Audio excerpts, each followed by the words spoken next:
It was a rainy Tuesday morning in London when Daniel, a mid-level accountant with 2 kids and a mountain of bills, stood in front of a foggy mirror and asked himself, "Is this it? Is this what life is supposed to feel like?" Across the Atlantic, in a quiet apartment in New Jersey, Maria, a recently divorced nurse, stared at her cold coffee, replaying the words from her 17-year-old son. "I wish you were more like Dad." It's easy to preach positivity when the sun is shining, but what about those silent battles? The days when nothing feels okay, when you smile at work and cry in your car, when life hands you loss, failure, rejection, or simply emptiness. See, real happiness isn't found in a perfect moment. It's born in chaos, in heartbreak, in disappointment, and the way we respond to it. It's about one choice. Do I let this break me, or do I let it build me? Happiness, contrary to every Instagram quote and morning podcast, isn't a destination. It's a decision, repeated 1,000 times in the face of things you can't control.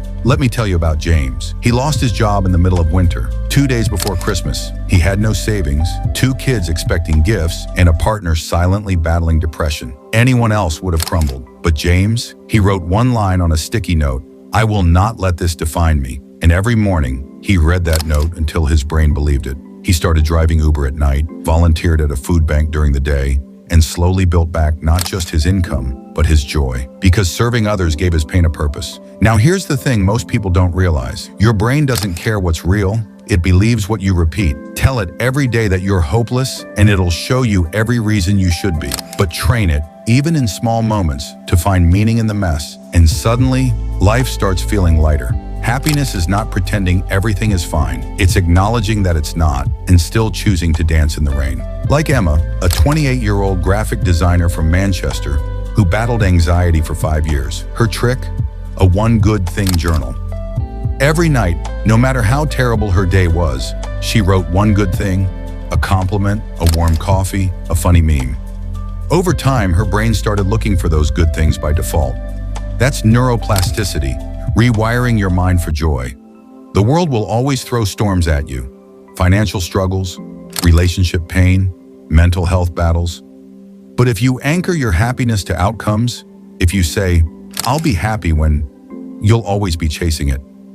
True happiness says, "I'll be happy while I heal, while I hustle, while I hurt." And it's not about toxic positivity or fake smiles.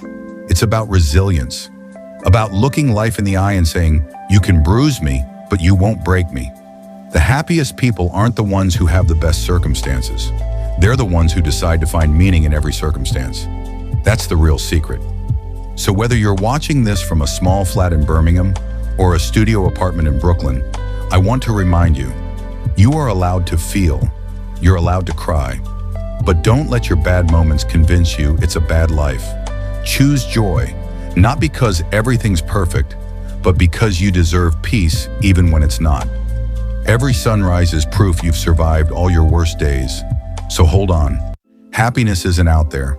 It's in here, quiet, patient, waiting for you to notice. And sometimes the bravest thing you'll ever do is smile anyway.